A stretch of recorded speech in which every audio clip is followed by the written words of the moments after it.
Hi friends, ఎలా ఉన్నారు? మీ vote వేసే విధానం తెలుసుకోండి. ఇప్పుడు వివరిస్తాను. మహాశీలకు ఈవీఎం మరియు వివిప్యాట్ యంత్రాల ద్వారా ఓటు వేసే విధానంపై అవగాహన. ముందుగా పోలింగ్ కేంద్రంలోకి క్యూలో ప్రవేశించండి. మీ యొక్క గుర్తింపు ధృవీకరణను పోలింగ్ సిబ్బందికి చూపండి. ఓటర్ల రిజిస్టర్లో సంతకం లేదా వేలిముద్ర వేయండి. ఓటింగ్ కంపార్ట్మెంట్లోకి ప్రవేశించండి. ఓటింగ్ కంపార్ట్మెంట్లో బ్యాలెట్ యూనిట్ బియు మరియు వివిపిఏటీలు ఉంటాయి.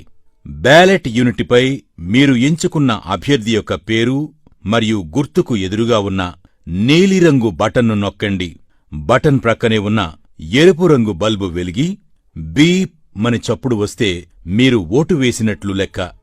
బ్యాలెట్ యూనిట్ ప్రక్కనే ఉన్న వివిపిఏటీ ప్రింటర్లోని పారదర్శక కిటికీ అద్దం ద్వారా మీరు ఏ అభ్యర్థికి ఓటు వేశారో ఆ అభ్యర్థి క్రమసంఖ్య, పేరు మరియు గుర్తు ముద్రించిన కాగితపు స్లిప్ను చూడండి. ఈ స్లిప్పు కిటికీ అద్దం గుండా 7 సెకండ్ల పాటు కనిపిస్తుంది. తరువాత ఆ స్లిప్పు యాంత్రికంగా తెగి వివిపిఏటీలోని సీలు చేసిన డ్రాప్ బాక్సులో పడిపోతుంది. తదుపరి పోలింగ్ కేంద్రం నుండి బయటకు వచ్చేయండి.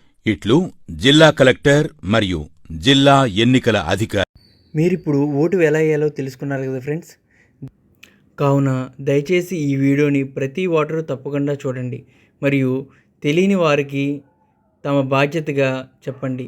మీరు ఈ వీడియోని షేర్ చేయండి అండ్ సబ్స్క్రైబ్ చేయండి. Thank you friends.